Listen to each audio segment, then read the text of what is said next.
तो देखिए BSc first year में जो हमने टॉपिक स्टार्ट किया था वो हमने किया था स्टीरियो आइसोमेरिज्म। और स्टीरियो आइसोमेरिज्म पे जो फर्स्ट वाली वीडियो थी उसमें हमने थोड़ा सा जनरल इंट्रोडक्शन देखा था। जो अपने स्टीरियो आइसोमेरिज्म है उसके टू टाइप्स है वो हमने कंसिडर किए थे। कौन कौन से किए थे? कॉन्फिगरेशनल आइसोमेरिज्म किया था और कन्फर्मेशनल आइसोमेरिज्म किया था। ठीक है, दो टाइप की स्टीरियो आइसोमेरिज्म है, उसके बारे में हमने यहाँ पे बात की थी। उसके बाद हमने एक जो स्पेसिफिक आइसोमेरिज्म है वो स्टार्ट किया था, वो था अपना कॉन्फिगरेशनल आइसोमेरिज्म। कॉन्फिगरेशनल आइसोमेरिज्म को फर्दर हमने टू टाइप्स में डिवाइड किया था। वो कौन कौन सा किया था? ऑप्टिकल आइसोमेरिज्म किया था और ज्योमेट्रिकल आइसोमेरिज्म किया था।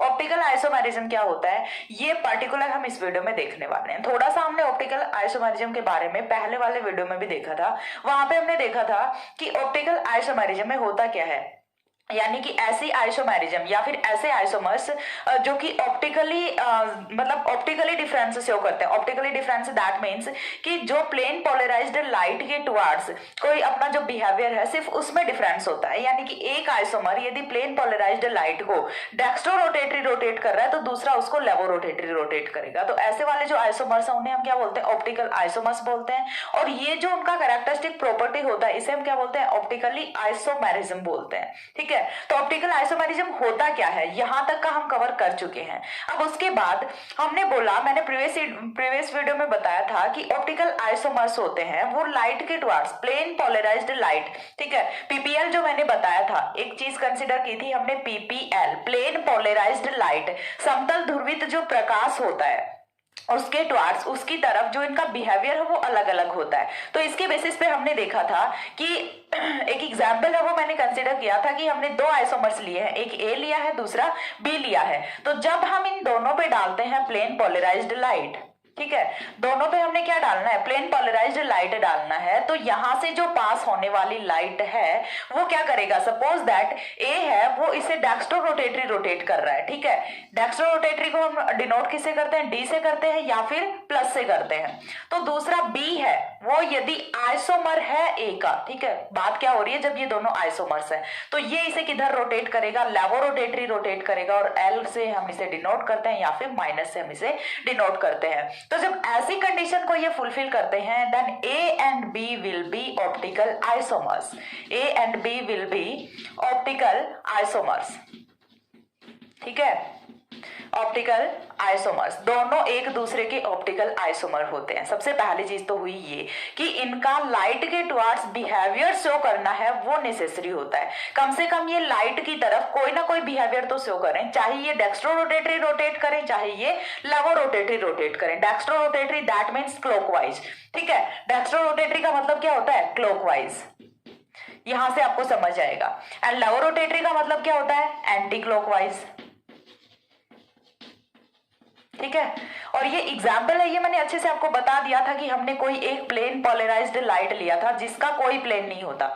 ठीक है, सिंपल एक प्लेन में होता है ये, जिसका कोई स्पेसिफिक प्लेन नहीं होता कि ये डेक्स्ट्रो रोटेटरी है या फिर लेवो रोटेटरी है। ठीक है, देन ये क्या करेगा? इसे दो डिफरेंट टाइप्स में रोटेट करेगा। एक तो इसने कर दिया इस टाइप से, तो घड़ी की सुई अपनी ऐसे ही तो चलती है। देखिए कई बार जैसे जैसे आप आगे ऑप्टिकल आइसोमर्स है इनका जब आप RNS कॉन्फ़िगरेशन करोगे तो आप ये भी भूल जाओगे कि घड़ी की सुई कैसे चलती है। तो ये चीज आपको ध्यान में रहनी चाहिए कि घड़ी की सुई है वो ऐसे चलती है। कुछ लोग होते हैं वो ऐसे भी चलाने लग जाते हैं, आपको वो वाला केस नहीं करना। ठीक है, तो यहाँ से देखिए घड़ी की सुई अपनी कैसे चलती है? ऐसे ही तो चलती है ना। तो हम इसे क्या बोलते हैं? क्लॉकवाइज बोलते हैं। और क्लॉकवाइज रोटेशन होता है that means dextrorotatory rotation हम इसे बोलते हैं एंड डिनोट करते हैं इसे हम स्मॉल डी से या फिर प्लस से। उसके बाद दूसरी जो पॉसिबिलिटी है वो यहां से क्या होती है कि ये जो अपना पीपीएल था, प्लेन पोलराइज्ड लाइट था, इसको हमने रोटेट किधर कर दिया? हमने नहीं, आइसोमर ने। ठीक है, इसको रोटेट किधर कर दिया? इसकी डायरेक्शन है वो चेंज कर दी। इस बार देखिए एंटी क्लॉकवाइज जा रहा है, क्लॉक तो अपनी ऐसे जाती है, तो ये क्या हुआ? Anti clockwise. जब हम क्लॉक के इनवर्स पोजिशन पे घूम रहे हैं तो वो क्या हो जाएगा? एंटी क्लॉकवाइज हो जाएगा। तो इस वाले केस में एंटी क्लॉकवाइज रोटेशन हो रहा है एंड एंटी क्लॉकवाइज रोटेशन को हम डिनोट करते हैं स्मॉल एल से, बोलते हैं लेवो रोटेटरी, और माइनस से इसे डिनोट करते हैं। तो इतना कुछ हमने प्रीवियस वीडियो में डिस्कस कर लिया था। थोड़ा सा मैंने अगेन बताया है क्योंकि टॉपिक है वो थोड़ा सा नया टॉपिक है, थोड़ा सा टिपिकल है, थोड़ा सा कॉन्सेप्चुअल है, सो दैट आपको ये अच्छे से समझ आना चाहिए। यहां तक का हमने कंप्लीट किया था। उसके बाद कुछ आइसोमर्स ऐसे भी होते हैं, जैसे कि हमने एक आइसोमर कंसिडर किया था सी, जो कि प्लेन पोलराइज्ड लाइट पे कोई इफेक्ट ही नहीं डालता। ठीक है, यदि आपने सी में से प्लेन पोलराइज्ड लाइट को पास किया तो जैसी लाइट आपकी यहाँ पे थी, ये गोले में जो सीधे सीधे तीर हैं ये वैसे के वैसे ही सीधे सीधे तीर आपको आगे भी मिल जाएंगे। यानी कि लाइट को ये ना ही तो डेक्स्ट्रो रोटेटरी रोटेट कर रहा है, ना ही लेवो रोटेटरी रोटेट कर रहा है। ये आराम से बैठा है कि भाई लाइट आ और जा, मेरे को कोई मतलब नहीं है तेरे से। ये लाइट के टुवर्ड्स कोई बिहेवियर शो ही नहीं करता है, बिल्कुल न्यूट्रल बैठा है। तो ऐसे वाले जो आइसोमर्स होते हैं उन्हें हम क्या बोलते हैं? ऑप्टिकल इनएक्टिव कंपाउंड्स बोलते हैं। तो यहां से दो चीजें निकल के आती हैं, एक तो होते हैं ऑप्टिकल एक्टिव होते हैं, दूसरे ऑप्टिकल इनएक्टिव होते हैं। अब ऑप्टिकल एक्टिव होते हैं उनमें दो होते हैं, कौन कौन से? D and L. और डी और एल हैं ये दोनों क्या होते हैं? एक दूसरे के ऑप्टिकल आइसोमर्स होते हैं। अब ऐसा क्यों हो रहा है कि एक कंपाउंड है, जैसे हमने एक कंपाउंड को कंसिडर किया कि ऑप्टिकल एक्टिव है, दूसरे को हमने कंसिडर किया कि ऑप्टिकल इनएक्टिव है। तो ऐसा हो क्यों रहा है कि एक कंपाउंड में ऐसी क्या चीज है कि जिसकी वजह से ये प्लेन पोलराइज्ड लाइट को रोटेट कर रहा है, और दूसरे कंपाउंड के पास ऐसा क्या नहीं है कि वो रोटेट नहीं कर रहा? ठीक है, कुछ ना कुछ यहाँ पे क्राइटेरिया तो होता है, कोई ना कोई यहाँ पे कंडीशन तो होती है। ऐसा तो नहीं है कि एक का मन नहीं है तो चलो नहीं किया, दूसरे का मन हो गया चलो कर देते हैं, लाइट को रोटेट कर दिया। ऐसा तो नहीं होता ना, कुछ ना कुछ यहाँ पे फैक्ट होता है, कुछ ना कुछ यहाँ पे क्राइटेरिया होता है, कुछ ना कुछ यहाँ पे कॉन्सेप्ट होता है, जिसकी वजह से जो ऑप्टिकल एक्टिव मॉलिक्यूल्स हैं, ऑप्टिकल एक्टिव कंपाउंड्स हैं, वो प्लेन पोलराइज्ड लाइट को रोटेट करते हैं, किसी भी एक डायरेक्शन में वो कर सकते हैं, आइदर डेक्स्ट्रो रोटेटरी और लेवो रोटेटरी। लेकिन वो करते क्यों है? तो यहाँ पे जो क्राइटेरिया होता है वो हमें इस वीडियो में डिस्कस करने हैं। Criterias for the optical activity या फिर criteria for optical active compound, यानी कि कोई भी ऑप्टिकल एक्टिव कंपाउंड होता है उसको क्या क्या जरूरत होती है, कौन कौन सी चीजों की जरूरत होती है जिसकी वजह से कोई भी कंपाउंड है वो ऑप्टिकल एक्टिविटी को शो करता है। तो वो जो नेसेसरी पॉइंट्स हैं वो हम इस वीडियो में डिस्कस करने वाले हैं एक एक करके। ठीक है, तो हमारी हेडिंग है वो क्या होने वाली है? क्राइटेरियाज फॉर ऑप्टिकल एक्टिविटी, यानी कि जो प्रकाशिक सक्रियता होती है। अगेन बोल रही हूँ, थोड़ा सा यहाँ पे हिंदी मीडियम वाले बच्चे उन्हें थोड़ा सा अवेयर रहना पड़ेगा, क्योंकि यहाँ के जो टर्मिनोलॉजी है हिंदी और इंग्लिश की वो काफी डिफरेंट हो जाती है यहाँ से। ठीक है, तो देखिए ऑप्टिकल आइसोमेरिज्म को क्या बोलते हैं? प्रकाशिक समावयवता बोलते हैं। ऑप्टिकल ध्यान रख लो बस आप, ऑप्टिकल को क्या बोलते हैं? प्रकाशिक बोलते हैं। ठीक है, तो हमारी जो नेक्स्ट हेडिंग है वो क्या होने वाली है कि प्रकाशिक समावयवता के लिए या फिर प्रकाशिक सक्रियता के लिए यहाँ पे जो आवश्यकताएं होती हैं वो क्या क्या होती है? क्राइटेरियाज फॉर ऑप्टिकल एक्टिविटी या फिर क्राइटेरियाज फॉर ऑप्टिकल आइसोमेरिज्म। तो नेक्स्ट पॉइंट हमारा वो यही आता है। तो चलिए डिस्कस करते हैं। ये वाला एग्जांपल है, इसका स्क्रीनशॉट लेने की नीड नहीं है क्योंकि ये ऑलरेडी प्रीवियस वीडियो में मैं करा चुकी हूँ, जस्ट फॉर समझाने के लिए, क्योंकि टॉपिक है वो नया है इसीलिए मैंने इसे रीराइट किया था। ठीक, criteria for optical activity, criteria for optical activity. ठीक है, यानी कि कोई भी कंपाउंड है वो ऑप्टिकल एक्टिव होगा तो उसे कौन कौन से क्राइटेरिया, कौन कौन सी कंडीशंस जो ऐसी होती हैं जो कि उस कंपाउंड को फुलफिल करनी पड़ती हैं, वो कंडीशंस हैं वो हम इस वीडियो में डिस्कस करेंगे। ठीक है, तो कोई भी कंपाउंड है वो ऑप्टिकल एक्टिव कब होगा, कौन से केसेस में वो प्लेन पोलराइज्ड लाइट को रोटेट करेगा, उसके लिए कुछ कंडीशंस हैं वो यहाँ पे रखी गई हैं। वो कंडीशंस हैं वो क्या क्या होती हैं? तो जो सबसे पहली कंडीशन है वो यही होती है कि कंपाउंड में एटलीस्ट वन सिमेट्रिक सेंटर है वो प्रेजेंट होना चाहिए। One asymmetric centre, asymmetric centre का मतलब क्या होता है? एक एक करके हम सारी चीजें, पहले तो यहाँ पे मैं बताती हूँ आपको कि कौन कौन से क्राइटेरिया प्रेजेंट होने चाहिए, देन हम एक एक जो टर्म यहाँ से आने वाली है, asymmetric centre, plane of symmetry, centre of symmetry या फिर एक्सिस ऑफ सिमेट्री, सारी की सारी चीजें हैं वो हम यहाँ से एक एक करके डिस्कस करेंगे। तो सबसे पहली चीज है, सबसे पहले जो कंडीशन है वो यहाँ पे क्या आती है कि molecule should have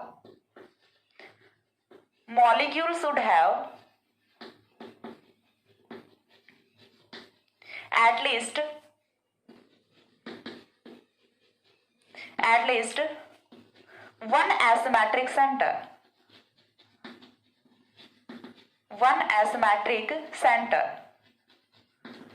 asymmetric centre या फिर कायरल सेंटर भी हम इसे बोल सकते हैं। वन एसिमेट्रिक सेंटर और कायरल सेंटर। ठीक है, तो देखिए सबसे पहली चीज यहाँ पे जो कंडीशन आती है, सबसे फर्स्ट कंडीशन है वो क्या आती है कि कोई भी कंपाउंड है वो ऑप्टिकल एक्टिव अपना कब होता है? जब उसके पास एटलीस्ट कम से कम एक एसिमेट्रिक सेंटर, कम से कम एक कायरल सेंटर है वो प्रेजेंट होना चाहिए। ठीक है, हिंदी मीडियम वाले बच्चे डरे नहीं क्योंकि उनको मैं नोट्स प्रोवाइड करा दूंगी। इंग्लिश मीडियम वालों को अपने नोट्स वो खुद से बनाने पड़ेंगे, तो उसके लिए मैं यहाँ पे पूरा का पूरा राइट है वो इंग्लिश में ही करती हूँ। हिंदी मीडियम वाले बच्चों को सिर्फ यहाँ से समझना है, नोट्स का आपको PDF वो मिल जाएगा। So don't tension about it कि हम कैसे नोट्स लिखेंगे। ठीक है, आपका जो दुख है वो मैं समझ सकती हूँ। Molecule should have at least one asymmetric centre. ऐसा कोई भी कंपाउंड जिसमें एक एसिमेट्रिक सेंटर प्रेजेंट हो वो ऑप्टिकल एक्टिव हो सकता है। जरूरी नहीं है कि एक एसिमेट्रिक सेंटर प्रेजेंट होते ही कंपाउंड हो वो ऑप्टिकल एक्टिव हो जाएगा, हो सकता है। इसके आगे आने वाली और भी कंडीशंस है यदि वो उसे फुलफिल कर रहा है। इसके बाद सेकंड कंडीशन है वो यहां से क्या आती है, सेकंड कंडीशन आती है plane of symmetry, plane of symmetry must be absent, must be absent। यानी कि कोई भी कंपाउंड है उसमें क्या होना चाहिए, प्लेन ऑफ सिमेट्री है वो एब्सेंट होना चाहिए। अभी आपको ये नहीं पता कि प्लेन ऑफ सिमेट्री वो है वो होता क्या है, सारी चीजें वो मैं डिस्कस करने वाली हूँ। एक बार के लिए मैं बता रही हूँ कि कौन कौन से क्राइटेरिया वो प्रेजेंट और एब्सेंट होने चाहिए। प्रेजेंट क्या होना चाहिए, कायरल सेंटर प्रेजेंट होना चाहिए, प्लेन ऑफ सिमेट्री है वो एब्सेंट होना चाहिए। आफ्टर दैट जो हमारा थर्ड पॉइंट आता है वो क्या आता है, यहां से axis of symmetry, axis of symmetry may be present, में be present. Axis of symmetry का केस ऐसा होता है, सममिति अक्ष जिसे हम बोलते हैं ये प्रेजेंट भी हो सकता है और एब्सेंट भी हो सकता है। यानी कि C2 एक्सिस है, C3 एक्सिस है, ये आगे हम कंसीडर करने वाले हैं। तो C2 है वो ऑप्टिकल एक्टिव कंपाउंड्स में प्रेजेंट हो भी सकता है। ऐसा कोई क्राइटेरिया नहीं है कि बिल्कुल ही नहीं होना चाहिए और ऐसा भी कोई क्राइटेरिया नहीं है कि होना ही होना चाहिए। एक्सिस ऑफ सिमेट्री के केस में यदि C2 प्रेजेंट है तो भी कोई ऑप्टिकल तो भी कोई कंपाउंड है वो ऑप्टिकल एक्टिव हो सकता है, और यदि C2 एब्सेंट है तो भी कोई कंपाउंड ऑप्टिकल एक्टिव हो सकता है। वो डिपेंड किस पे करेगा, आगे की जो इसकी कंडीशन है उस पर डिपेंड करेगा। एग्जांपल्स के साथ मैं आपको डिस्कस कराने वाली हूँ सारी चीजें। तो यहां से आपको यही देखना है, एक्सिस ऑफ सिमेट्री में बी प्रेजेंट, ठीक है, में बी प्रेजेंट। ऐसा नहीं है कि होगी ही होगी, हो सकती है प्रेजेंट। और इसमें भी कौन सी हो सकती है, C2 में बी प्रेजेंट, C2 में बी प्रेजेंट। C2 जो एक्सिस ऑफ सिमेट्री है वो यहां से प्रेजेंट हो सकती है, C3 C4 ये वगैरह है ये सारी एब्सेंट रहेंगी, ठीक है। तो मे बी प्रेजेंट यानी कि मोस्ट ऑफ केसेस में क्या रहने वाला है, एब्सेंट ही रहने वाला है। आपकी क्लास पे बीएससी फर्स्ट ईयर पे इतने ज्यादा हाई लेवल के एग्जांपल्स नहीं पूछे जाते कि आपको डायरेक्टली यही दे दिया जाए, C2 का एग्जाम्पल उठा के दे दिया कि बताओ ये ऑप्टिकल एक्टिव होगा या फिर इनएक्टिव होगा। तो इतने हाई लेवल के एग्जाम्पल्स वो नहीं पूछे जाते। बट फिर भी जब आप फर्दर हायर क्लासेस में जाके पढ़ते हो, यहाँ पे मैं आपको बता दूं कि axis of symmetry must be absent, and then आप आगे जाके क्लासेस में पढ़ते हो तो आप देखो कि C2 तो प्रेजेंट हो सकता है, मैम ने हमें उस टाइम पे गलत पढ़ा दिया था। तो ऐसा कुछ नहीं है, ठीक है। तो आपके लेवल पे एक बार के लिए आप बोल सकते हो axis of symmetry must be absent, यानी कि सिमेट्री एलिमेंट है वो एब्सेंट होने चाहिए। बट जब आप हायर क्लासेस में जाओगे तो फिर आपके सामने कंफ्यूजन खड़ा हो जाएगा।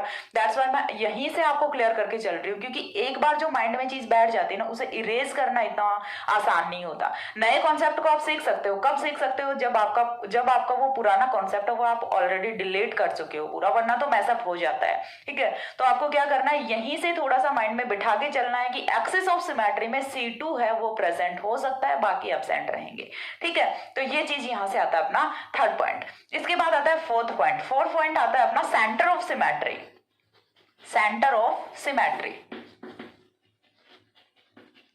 Center of symmetry must be absent,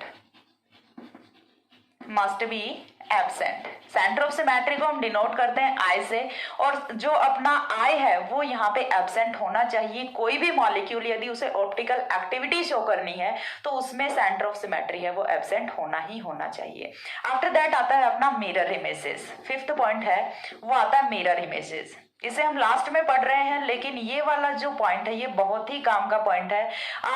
यदि आपको 2 पॉइंट्स आते हैं फर्स्ट ईयर के लेवल पे, यदि आपको 2 पॉइंट्स आते हैं, first point and fifth point, तो भी आप किसी भी मॉलिक्यूल को इजिली आइडेंटिफाई कर लोगे कि उसमें कि वो ऑप्टिकल एक्टिव है या फिर ऑप्टिकल इनएक्टिव है। कैसे करोगे वो चीज तो मैं आपको सिखाऊंगी तब भी करोगे, वैसे तो इस टाइम तो कुछ भी नहीं कर सकते, ठीक है। तो जैसे ही मैं आपको बताती हूँ आपको सिर्फ फॉलो करना है, एक एक स्टेप्स को, एक एक कॉन्सेप्ट को फॉलो करना है। बिल्कुल नया कॉन्सेप्ट है, जितना अच्छे से माइंड माइंड में घुसा सको घुसा लो, क्योंकि एक बार जो डाटा माइंड में फीड हो गया उसके बाद वो इरेज नहीं होने वाला। स्टीरियोकेमिस्ट्री ऐसी ही चीज है। बाकी जो रिएक्शन वगैरह है वो आप भूल जाते हो एक बार के लिए, लेकिन इस टॉपिक को यदि आपने एक बार अच्छे से पढ़ लिया तो नहीं भूलोगे, गारंटी करती हूँ इस चीज की। ठीक है, तो देखिए यहाँ से मिरर इमेजेस हैं वो कौन सी होनी चाहिए। अब मिरर इमेजेस हैं वो अपनी दो टाइप की होती है। मिरर इमेज का कॉन्सेप्ट है वो मैं यहीं से क्लियर कर देती हूँ, बाकी के जो 4 पॉइंट्स हैं उन्हें हम बाद में देखते हैं। तो मिरर इमेजेस हैं वो होती है अपनी दो टाइप की। ठीक है, मिरर इमेजेस हैं वो दो टाइप की होती हैं। कौन कौन सी होती हैं? सुपर इम्पोसिबल, सुपर इम्पोसिबल का मतलब क्या होता है? सुपर इम्पोसिबल को हम शॉर्ट में लिखते हैं SI से। ठीक है, बार बार इतना बड़ा नहीं लिखेंगे सुपर इम्पोसिबल को हम लिखेंगे SI से। अब सुपर इम्पोसिबल होता क्या है, तो देखिए आपको करना क्या है। सुपर इम्पोसिबल का मतलब क्या होता है कि आपने कोई भी कंपाउंड लिया, आपने उसका बनाया मिरर इमेज। ठीक है, मिरर इमेज बनाया और उस मिरर इमेज को उठा के आप ऐसे का ऐसा रख दो इस पे। ठीक है, तो यदि वो बिल्कुल से ढक लेता है, सपोज दैट, देखिए मैं एक एग्जांपल देती हूँ आपको। सुपर इम्पोसिबल का तो मेरे पास अभी कुछ नहीं दिख रहा, नॉन सुपर इम्पोसिबल का देती हूँ। दूसरी जो टाइप की मिरर इमेजेस होती हैं वो होती हैं अपनी नॉन सुपर इम्पोसिबल। नॉन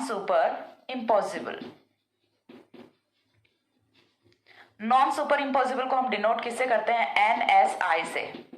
ठीक है, तो मिरर इमेजेस हैं वो दो टाइप की होती हैं। सुपर इम्पोसिबल मिरर इमेजेस होती हैं, non super impossible mirror images होती हैं। Non super impossible mirror image का जो एग्जांपल है वो मैं आपको देती हूँ। देखिए अपने दोनों हैंड्स को ऐसे कर लीजिए। यदि आपने बीच में कोई मिरर लगाया हुआ है, बीच में यदि आपने मिरर लगाया है तो ध्यान से ऑब्जर्व कीजिएगा, बिल्कुल अच्छे से ऑब्जर्व करना है। मैंने आपको बताया था यहाँ पे आपकी जितनी अच्छी इमेजिनेशन पावर होती है आप उतना ही अच्छे से स्टीरियोकेमिस्ट्री को सीख पाओगे। ठीक है, आपकी ऑब्जर्वेशन पावर है, आपकी जो इमेजिनेशन पावर है वो यहाँ से बहुत ही अच्छी होनी चाहिए। तो देखिए आपको अज्यूम क्या करना है कि दोनों जो हैंड्स हैं इनके बीच में, दोनों हैंड्स के बीच में नहीं है, आपको अज्यूम करना है कि ये एक ही हैंड है और यहाँ पे मिरर लगा हुआ है और ये इसका मिरर इमेज दिख रहा है। ठीक है, चीज क्लियर हुई? ये क्या दिख रहा है? इसका मिरर इमेज दिख रहा है। मिरर इमेज बिल्कुल सही से समझ आ रहा है? आप खुद को मिरर के सामने खड़ा करो। ठीक है, ये वाला हाथ है, ये मिरर में कहाँ पे दिखेगा? ये वाली जो उंगली है ये वाली मिरर में कहाँ पे दिखेगी? इसके जस्ट सामने दिखेगी। ये वाला जो अंगूठा है ये कैसे दिखेगा? पीछे दिखेगा। तो ये दोनों क्या हुए? एक दूसरे के मिरर इमेज हुए। अब हमें क्या करना है? चेक करना है कि ये दोनों सुपर इम्पोसिबल है या फिर नॉन सुपर इम्पोसिबल है। तो उसके लिए हमें क्या करना है? उठा के किसी भी एक को ऊपर रख दो। ठीक है, ये मैंने रख दिया। ठीक है, चाहे इसको इसके ऊपर रख दो, घुमाना नहीं है। ये नहीं है कि कहीं सान पट्टी कर लो, ये लो मैम हो गए सुपर इम्पोसिबल, ऐसा नहीं होता। प्लेन है वो चेंज नहीं होना चाहिए। यदि ये वाले हाथ का ऊपर वाला हिस्सा है तो दूसरे हाथ का भी ऊपर वाला हिस्सा ही होना चाहिए। ऐसा नहीं है कि एक को तो ऐसे ले लिया एक को ऐसे ले लिया। अब देखो चेक करो क्या ये मिरर इमेजेस हैं क्या? नहीं है ना। मिरर इमेज कब होंगी? जब ये वाला पार्ट है ये इसके बिल्कुल फ्रंट में हो, तभी तो मिरर इमेज होंगी ना। इस वाले केस में तो मिरर इमेज नहीं है। कॉन्सेप्ट को बहुत अच्छे से समझना है। पहले तो आपकी ये मिरर इमेज होनी चाहिए। इस वाले केस में मिरर इमेज है, और यदि मिरर इमेज है तो आपको ऐसे कैसे उठाना है? आप इसे ऐसे ऐसे ऐसे कैसे भी घुमा सकते हो, बट आप इसका जो प्लेन है वो चेंज नहीं कर सकते। ये यहाँ पे कंडीशन होती है, प्लेन चेंज नहीं करना। बाकी आप कैसे भी करके घुमा लो इसको। ठीक है, आपको चलो ऐसे नहीं जच रहा, ऐसे करके घुमा के रख लो, लेकिन प्लेन चेंज नहीं करना। There is only one condition कि आपको यहाँ पे प्लेन है वो चेंज नहीं करना होता। तो चलो हमारे पास एक हैंड है और दूसरा उसका मिरर इमेज है, हमने इसे उठा के रखा इस पे। क्या ये दोनों एक दूसरे को सुपर इम्पोज कर रहे हैं? नहीं कर रहे ना। एक का अंगूठा किधर जा रहा है, दूसरे का अंगूठा किधर जा रहा है। ये वाली उंगली इस वाले पे ओवरलैप कर रही है, जो कि पूरी तरह से कभी भी सुपर इम्पोज नहीं कर पाएगी। तो कॉन्सेप्ट है वो आई थिंक आपको समझ आ गया होगा कि ये दोनों क्या है? एक दूसरे के non super imposable mirror image है। Non super imposable mirror image है। कॉन्सेप्ट यहां से क्लियर हुआ? तो नॉन सुपर इम्पोजिबल यदि मिरर इमेज होते हैं तो ऐसे वाले कंपाउंड हैं वो ऑलवेज क्या होंगे? ऑप्टिकली एक्टिव होते हैं। ठीक है, आप यहाँ पे एक ही कंडीशन रख लिया करो कि डायरेक्ट आपके पास कोई भी कंपाउंड होता है, आपको चेक करना है कि कंपाउंड है वो ऑप्टिकल एक्टिव है या फिर इनएक्टिव है। तो आप क्या करो? पहले उसका मिरर इमेज ड्रॉ करो। मिरर इमेज ड्रॉ करने के बाद आप इस मिरर इमेज को उठा के रखो कंपाउंड पे, देखो क्या ये पूरी तरह से सुपर इम्पोज कर रहे हैं। यदि सुपर इम्पोज कर रहे हैं तो उस वाले केस में क्या होगा? ऑप्टिकल इनएक्टिव होगा। और यदि सुपर इम्पोज नहीं कर रहे हैं तो क्या होगा? ऑप्टिकली एक्टिव होता है। Non super imposable mirror images are always optically active. Concept clear हुआ यहाँ से? सुपर इम्पोजिबल मिरर इमेज का भी कोई एग्जाम्पल है वो मैं यहां से आपको देती हूँ। सुपर इम्पोसिबल का जस्ट लाइक 1 सेकेंड।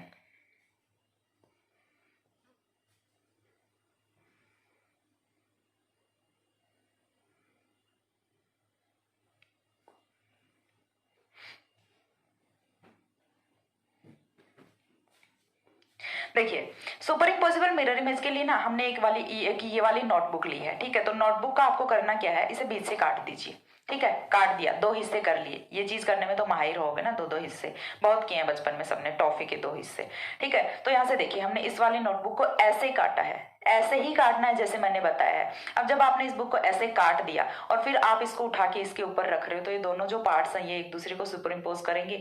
या फिर चलिए एक और नोटबुक है वो मैं यहाँ पे ले लेती हूँ, एक और नोटबुक है वो मैं लेके आती हूँ जरा। चलिए ये दोनों बुक्स हैं, ये लेते हैं। देखिए यहां से मेरे पास दो बुक्स हैं, ठीक है। दोनों को हमें देखना है, ये दोनों एक दूसरे की मिरर इमेजेस हैं, दिख रहा है। बीच में मिरर लगा दिया, दोनों एक दूसरे की मिरर इमेजेस हैं। कैसे पता लगाओगे कि दोनों एक दूसरे की मिरर इमेज हैं? क्यों? क्योंकि देखिए यहाँ से ये वाला हिस्सा बिल्कुल ऐसा ये वाला हिस्सा है, इधर से ये पैक वाला है तो इधर से भी ये पैक वाला है, फ्रंट से ये ओपन वाला है तो यहाँ से भी ये ओपन वाला है, ठीक है। अब आपको क्या करना है, दोनों को एक दूसरे पे सुपर इम्पोज कराना है। तो देखिए जब आप इसे उठा के रखोगे, ठीक है, आपको क्या करना है, इस पे उठा के इसको ऐसे रख देना है। तो जब आप इसे उठा के रखोगे तो बिल्कुल एक दूसरे को सुपर इम्पोज कर रहे हैं। क्यों? क्योंकि बैक वाले हिस्से पे बैक वाला आ रहा है, ठीक है, सॉरी क्लोज वाले हिस्से पे क्लोज वाला आ रहा है, और यहाँ से ये जो ओपन वाला है इस पे कौन आ रहा है, ओपन वाला आ रहा है। तो आई थिंक यहाँ से आपको क्लियर हो रहा होगा। यहाँ से ये वाला लंबा पार्ट इधर से आ रहा है, ये वाला चौड़ा पार्ट इधर से आ रहा है। बिल्कुल बिल्कुल देखिए दोनों एक दूसरे को बिल्कुल ओवरलैप कर रही हैं, ठीक है। किधर से भी देख लीजिए बिल्कुल ओवरलैप कर रही हैं, बिल्कुल एक मैनर में ओवरलैप कर रही हैं। तो ये दोनों क्या हुई, एक दूसरे की सुपर इम्पोसिबल मिरर इमेजेस होती हैं। तो यहाँ से आपको समझ आता है कि सुपर इम्पोसिबल मिरर इमेज क्या होती है और non super impossible mirror image क्या होती है। Super impossible mirror image that means कि कोई भी कंपाउंड और उसका मिरर इमेज है वो दोनों एक दूसरे को बिल्कुल सुपर इम्पोज कर रहे हैं, ठीक है। तो उस वाले केस को हम क्या बोलेंगे, सुपर इम्पोजिबल मिरर इमेज बोलेंगे। और यदि ये दोनों एक दूसरे को ओवरलैप नहीं कर रहे हैं तो हम उसे क्या बोलेंगे, non super imposable mirror image बोलेंगे, ठीक है। तो यहां से हमें देखना है कि non super imposable mirror image और सुपर इम्पोजिबल मिरर इमेज है, उन्हें हम ऑर्गेनिक मॉलिक्यूल्स में किस तरह से आइडेंटिफाई करेंगे, वो चीज हमें यहां से देखनी है। तो देखिए सबसे पहले चीज, mirror images are of two types, super imposable mirror image and non super imposable mirror image, ठीक है। आफ्टर दैट हमें क्या करना है कि पहले तो ये डिसाइड करना है, जब non super imposable mirror image होती हैं तो कोई भी कंपाउंड है वो क्या होता है, ऑप्टिकल एक्टिव होता है, ठीक है। तो कोई भी कंपाउंड है वो क्या होता है, ऑप्टिकल एक्टिव होता है। और जब सुपर इम्पोजिबल मिरर इमेज होती है तो कोई भी कंपाउंड है वो क्या होता है, ऑप्टिकल इनएक्टिव होता है, ठीक है। तो क्या होता है, ऑप्टिकल इनएक्टिव होता है। और जो भी ऑप्टिकल एक्टिव कंपाउंड्स होते हैं वो क्या होते हैं, कायरल होते हैं, ठीक है। जो भी ऑप्टिकल एक्टिव कंपाउंड्स होते हैं वो क्या होते हैं, कायरल होते हैं। और जो भी ऑप्टिकल इनएक्टिव कंपाउंड्स होते हैं वो क्या होते हैं, अकायरल होते हैं, ठीक है। कायरल अकायरल क्या होते हैं, ये चीज भी आपकी यहाँ से क्लियर हो रही है, बिल्कुल एग्जैक्ट मैनर में आपको समझ जाएगा। एक बार ये सारे पॉइंट समझा दूं, बस आपको पेशेंस से रखना है। कहीं ये नहीं है कि मैम हमारे तो आज के वीडियो में कुछ भी समझ नहीं आ रहा। अगेन बता रही हूँ, न्यू टॉपिक है, थोड़ा सा टफ लगेगा एक बार के लिए, लेकिन जब एक बार समझ आ गया तो फिर हमेशा के लिए याद रहेगा और बहुत ही अच्छा टॉपिक है, मजा आएगा, ठीक है। तो देखिए यहाँ से जो मिरर इमेजेस हैं वो दो टाइप की होती हैं, सुपर इम्पोजिबल और non super imposable mirror images. Super imposable mirror images यदि किसी भी कंपाउंड की होती हैं तो उसे हम क्या बोलते हैं, ऑप्टिकल इनएक्टिव बोलते हैं। यानी कि ये प्लेन पोलराइज्ड लाइट का जो प्लेन होता है उसे चेंज नहीं करेगा, यानी कि ये पीपीएल पे, प्लेन पोलराइज्ड लाइट पे कोई इफेक्ट नहीं डालेगा। और यदि जो अपनी मिरर इमेजेस हैं वो नॉन सुपर इम्पोजिबल होती हैं तो ऐसे वाला कंपाउंड है वो लाइट को रोटेट करेगा, ठीक है। लाइट को रोटेट करेगा, किधर करेगा, या तो डेक्स्ट्रो रोटेटरी करेगा या फिर लावो रोटेटरी करेगा, किसी भी एक साइड में तो रोटेट करेगा। वो फिक्स नहीं है कि कौन सी साइड पे रोटेट करेगा, लेकिन किसी भी एक साइड पे लाइट को रोटेट है वो करता है। और ऐसे वाले कंपाउंड्स हैं वो कायरल होते हैं, और ये वाले जो कंपाउंड्स हैं इन्हें हम क्या बोलते हैं, अकायरल बोलते हैं। कायरल या फिर किरैल भी बोल देते हैं कुछ लोग इन्हें। तो ये वाले अकायरल होते हैं, ये वाले कायरल होते हैं। तो ये तो था कॉन्सेप्ट मिरर इमेज का। मैंने अगेन बताया कि जो आपका मिरर इमेज वाला कॉन्सेप्ट है वो काफी इंपॉर्टेंट कॉन्सेप्ट है। आपको यदि बाकी के पॉइंट्स हैं वो नहीं भी पता, लेकिन सिर्फ मिरर इमेज का पता है कि सुपर इम्पोजिबल और non super imposable mirror images वो किस टाइप से होती हैं, तो भी आप अच्छे से कर पाओगे। मेरा सुपर इम्पोजिबल और non super imposable mirror image का जो एग्जाम्पल है वो मैं आपको यहाँ पे लेके बताती हूँ, साथ ही एसिमेट्रिक सेंटर वाला है वो भी डिस्कस करती हूँ। देन हम एक एक करके सारे पॉइंट्स हैं वो डिस्कस करते हैं। एक बार इतना स्क्रीनशॉट ले लो, हो गया। इसके बाद देखिए नेक्स्ट पॉइंट है, वो हमें सबसे फर्स्ट पॉइंट है वो डिस्कस करना है, molecule should have at least one asymmetric centre. इसके साथ ही मैं आपको मिरर इमेज वाला है वो भी डिस्कस कर दूंगी। फर्स्ट और फिफ्थ पॉइंट है दोनों हम इस वीडियो में डिस्कस करने वाले हैं, ठीक है। तो यहाँ से देखिए सबसे पहली चीज हमें क्या देखना है, molecule should have at least one asymmetric centre. तो हम कोई भी यहाँ से सिंपलेस्ट जो अपना मॉलिक्यूल है वो उठा लेते हैं, ठीक है। तो देखिए मैंने यहाँ से रखा CH4। CH4 बहुत ही सिंपल सा एग्जांपल है ऑर्गेनिक मॉलिक्यूल का। अब CH4 है वो हमने यहाँ पे रख लिया।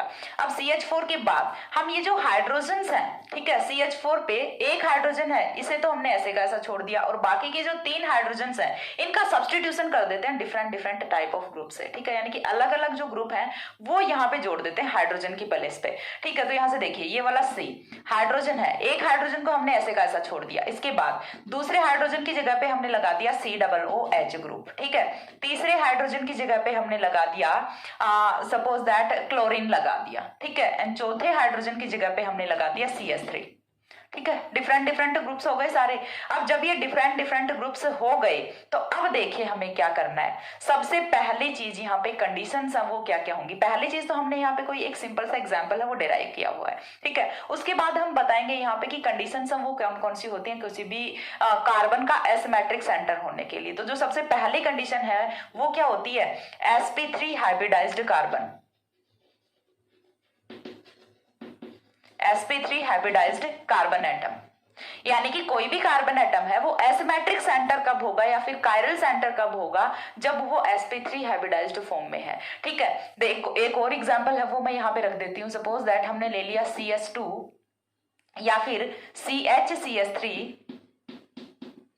डबल बॉन्ड CH3, ठीक है। तो यहां से देखिए इस वाले कंपाउंड में हाइब्रिडाइजेशन है, जो कार्बन है सबसे पहली चीज तो ये वाला जो कार्बन है इसका हाइब्रिडाइजेशन है वही क्राइटेरिया फुलफिल नहीं हो रहा। क्यों? क्योंकि यहाँ पे जो कार्बन का हाइब्रिडाइजेशन है वो कौन सा है, sp2 हाइब्रिडाइज्ड कार्बन है। और sp2 हाइब्रिडाइज्ड कार्बन में उसके बाद देखिए इधर सॉरी CH2, ठीक है। इधर देखिए कौन है, CS2 है, इधर CS3 है, इधर हाइड्रोजन है। बोलोगे कि मैम तीनों ग्रुप वो तो डिफरेंट है ना, चाहे 3 ग्रुप प्रेजेंट है लेकिन है तो तीनों डिफरेंट, लेकिन नहीं ऐसा कुछ नहीं होगा। पहले आपको देखना है हाइब्रिडाइजेशन, कार्बन का हाइब्रिडाइजेशन है वो क्या होना चाहिए, sp3 होना चाहिए। और उसके बाद जो दूसरी कंडीशन यहाँ पे आती है वो ये आती है कि sp3 हाइब्रिडाइज्ड कार्बन में जो कार्बन की चारों वैलेंसीज हैं वो डिफरेंट डिफरेंट ग्रुप से कंप्लीट होती हूँ, ठीक है। देन जो नेक्स्ट पॉइंट है वो क्या आएगा, all 4 valencies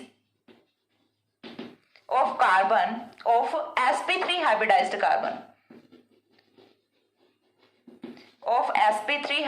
carbon should be different, should be different. तो यहां से कोई भी कार्बन है वो एसिमेट्रिक सेंटर कब होगा, जब वो sp3 हाइब्रिडाइज्ड फॉर्म में होगा और sp3 हाइब्रिडाइजेशन के साथ कार्बन की जो चारों वैलेंसीज हैं वो यहां से different different type of group से कंप्लीट होती हूं। ऐसा यदि कोई भी कार्बन है तब वो क्या हो सकता है, एसिमेट्रिक सेंटर हो सकता है, एसिमेट्रिक सेंटर होगा, ठीक है। एंड एसिमेट्रिक सेंटर को हम डिनोट करते हैं स्टार से, ठीक है।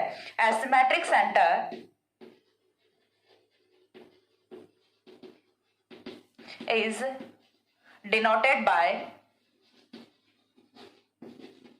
ठीक है, इसे डिनोट किससे करते हैं, स्टार से डिनोट करते हैं। यानी कि ये वाला जो कार्बन है ये अपना क्या होगा, एसिमेट्रिक सेंटर होगा। पॉइंट समझ आ रहा है।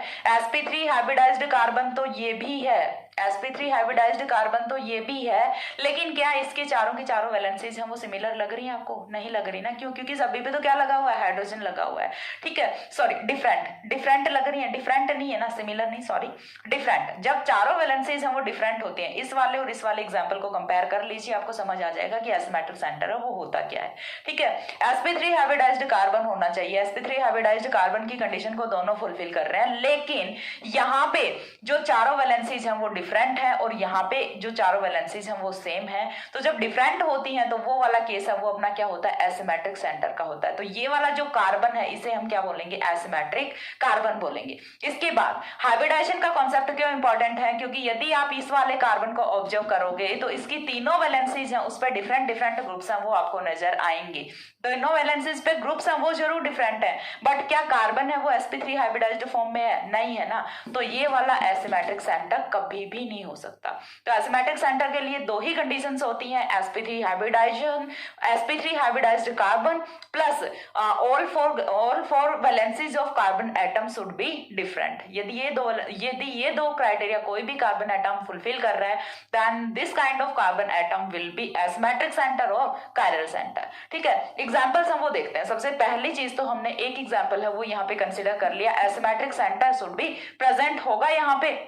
उसके बाद और एग्जांपल्स हैं वो हम कंसिडर करते हैं। ठीक है, पहला है यहाँ पे एसिमेट्रिक सेंटर है वो क्या है? प्रेजेंट है। इसके बाद एक और एग्जांपल है वो हम रख लेते हैं यहाँ पे सेकंड एग्जांपल। सेकंड एग्जांपल में देखिए मैंने यहाँ पे रखा CS2H, ठीक है। अगेन उसी एग्जांपल को मैंने रखा है, तो यहाँ पे क्या आपको एसिमेट्रिक सेंटर नजर आ रहा है? नहीं होगा। क्यों? क्योंकि हाइब्रिडाइजेशन पे ही, पहली कंडीशन पे ही मॉलिक्यूल है वो फेल हो जाता है, तो यहाँ पे क्या होगा? एब्सेंट होगा। इसके बाद जो थर्ड एग्जांपल है वो हम रखते हैं। थर्ड एग्जांपल मैंने रखा CS3OH। इस वाले मॉलिक्यूल को ऑब्जर्व कीजिए, sp3 हाइब्रिडाइज्ड फॉर्म में है। तीन वैलेंसीज हैं वो डिफरेंट हैं, ये वाला डिफरेंट, ये वाला डिफरेंट, ये वाला डिफरेंट, तीन वैलेंसीज डिफरेंट है, बट एक कार्बन पे दो ग्रुप्स यदि एक जैसे आ गए तो ये वाला एसिमेट्रिक सेंटर कभी भी नहीं हो सकता। तो यहाँ पे एसिमेट्रिक सेंटर क्या होगा? एब्सेंट होगा। तो जो कॉन्सेप्ट है आई थिंक उसे आप समझ पा रहे हो। इसके बाद चाहे आपको कोई भी एग्जाम्पल उठा के दे दिया जाए, आप सॉल्व कर लोगे। आपको सिंपल सा चलना है, कहाँ पे? चारों वैलेंसीज को चेक करना है। यदि चारों वैलेंसीज सेम है तो एसिमेट्रिक सेंटर प्रेजेंट नहीं होगा, और यदि चारों वैलेंसीज डिफरेंट है तो एसिमेट्रिक सेंटर प्रेजेंट होगा। एक बार इतना स्क्रीनशॉट ले लो, देन मैं कुछ और एग्जांपल्स हम वो भी डिस्कस करा देती हूँ। हो गया? इसके बाद देखिए कुछ और एग्जांपल्स हैं वो हम यहाँ पे डिस्कस करते हैं।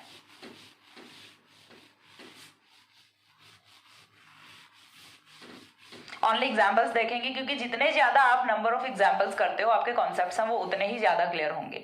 यहाँ से आपको एग्जाम्पल्स जितने ज्यादा हो सके ढूंढ ढूंढ के लाइए, कमेंट सेक्शन में बताइए, या फिर आप मेरे को इंस्टा पे मैसेज कीजिए। आपको कोई भी कंपाउंड यदि मिल रहा है और उसमें आपको एसिमेट्रिक सेंटर फाइंड आउट करना नहीं आ रहा है तो आप मेरे को इंस्टा पे मैसेज कीजिए, मैं जरूर उसका सॉल्यूशन वो नेक्स्ट वीडियो में प्रोवाइड करा दूंगी। ठीक है, देन देखिए यहाँ से नेक्स्ट एग्जाम्पल है वो हम यहाँ से राइट करते हैं कुछ इस टाइप से, COOH CS3OH। ठीक है, आप देखिए इस वाले कंपाउंड को देखना है। सबसे पहली condition sp3 hybridised carbon atom, चलो ये हो गया अपना sp3 हाइब्रिडाइज्ड कार्बन एटम। उसके बाद ऐसा भी कोई जरूरी नहीं है कि एक कंपाउंड में सिर्फ एक ही एसिमेट्रिक सेंटर प्रेजेंट होगा ऑलवेज, नहीं, ऐसा तो कहीं नहीं लिखा। ठीक है, एक से ज्यादा भी प्रेजेंट हो सकते हैं। तो जितने भी कार्बन आप सभी को चेक कर लीजिए। सपोज दैट अपने पास यहाँ पे 3 कार्बन है, इस वाले कार्बन को चेक करें तो इस वाले कार्बन का तो देखिए पहली कंडीशन पे ये आउट हो जाता है। क्यों?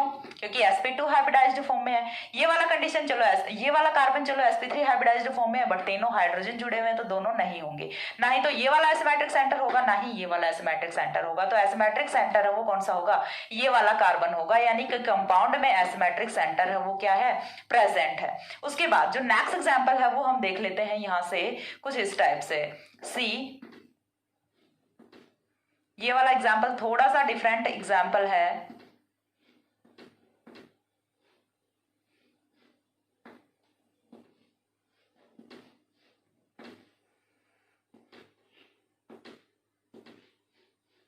ठीक है, इस वाले एग्जाम्पल को देखते हैं। देखिए थोड़ा सा डिफरेंट है लेकिन काफी अच्छा एग्जाम्पल है। यहाँ पे आपको फाइंड आउट करना है कि क्या आपका जो मॉलिक्यूल दिया हुआ है यहाँ पे उसमें कोई एसिमेट्रिक सेंटर प्रेजेंट है। तो हाँ, इसमें एसिमेट्रिक सेंटर प्रेजेंट है।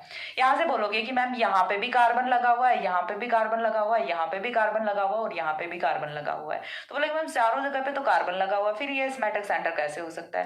पहली कंडीशन को देखिए, sp3 हाइब्रिडाइजेशन है, पहली कंडीशन फुलफिल। देन सेकंड पे मूव करते हैं। सेकंड पे हमने क्या बोला कि डिफरेंट टाइप ऑफ ग्रुप है वो यहाँ पे लगा होना चाहिए। तो ये वाला है, ये अपना कौन सा है? साइक्लोप्रोपेन है, साइक्लोप्रोपेन है।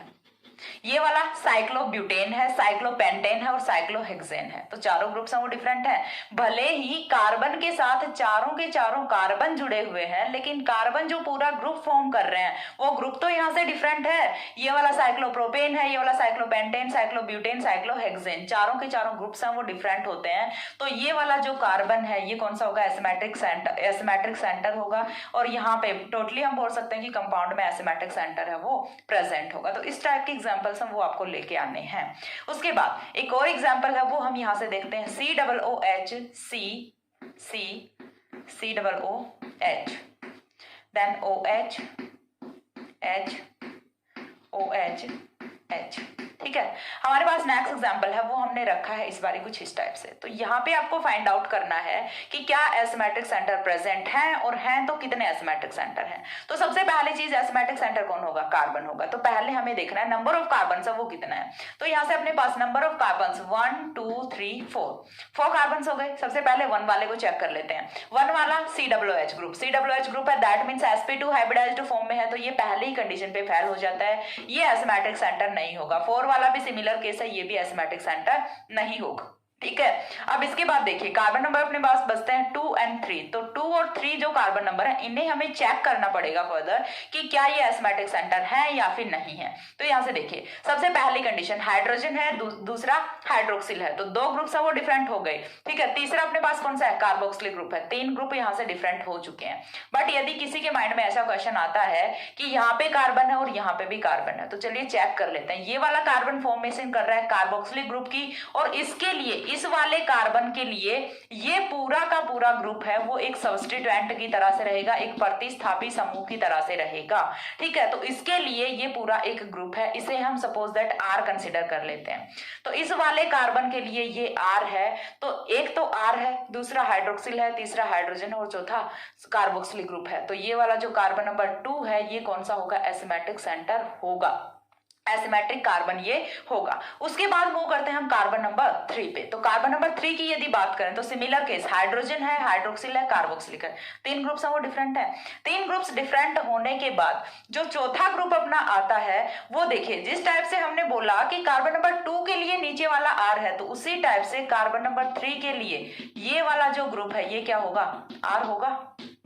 ठीक है, इसके लिए पूरा एक ग्रुप होगा, इसे नहीं है मतलब कि ये कार्बन है, हाइड्रोक्सिल, हाइड्रोजन, कार्बोक्सिल जो भी जुड़ा हुआ है, इसके लिए पूरा एक सब्स्टिट्यूएंट है। सिर्फ इसकी औकात है वो एक सब्स्टिट्यूएंट की होती है, इससे ज्यादा कुछ नहीं होती।